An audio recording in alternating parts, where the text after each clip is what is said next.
बहुत समय पहले की बात है। एक छोटे से गांव में रामलाल नाम का एक गरीब किसान अपनी पत्नी और 5 बहुओं के साथ रहता था। रामलाल की आर्थिक स्थिति इतनी खराब थी कि घर में खाने पीने के लिए मुश्किल से इंतजाम हो पाता था। ठंड के मौसम में हालत और भी खराब हो गई थी। सर्दी का कहर बढ़ता जा रहा था। रामलाल के घर में रजाई, गर्म कपड़े और साड़ियाँ तक नहीं थी। घर की बहुएं फटे पुराने कपड़ों में कांपती रहती थी। सबकी आंखों में एक ही सवाल था, अब क्या होगा।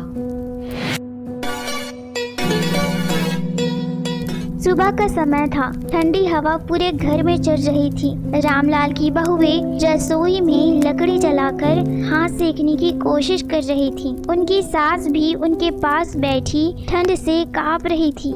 रामलाल ने अपनी बहुओं और पत्नी की हालत देखी और सोचने लगा, मेरे पास कोई उपाय नहीं है, लेकिन कुछ तो करना होगा।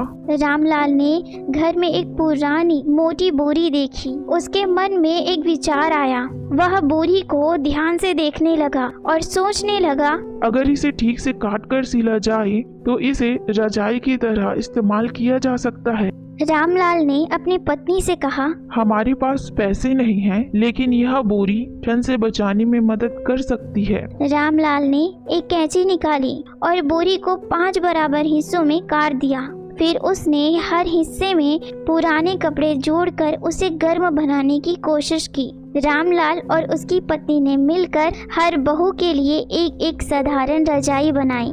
जब बहुओं ने बोरी से बनी रजाई ओढ़ी तो वे खुशी से झूम उठी। ठंड से बचने का यह तरीका भले ही साधारण था, लेकिन उनके लिए यह किसी खजाने से कम नहीं था। रामलाल के इस जुगाड़ की बात धीरे धीरे गांव में फैल गई। जब गांव वालों ने यह सुना कि रामलाल ने एक पुरानी बोरी से ठंड का सामना करने का उपाय निकाला है, तो वे उसकी तारीफ करने लगे। कई गांव वालों ने भी पुरानी बोरियों का इस्तेमाल करना शुरू कर दिया।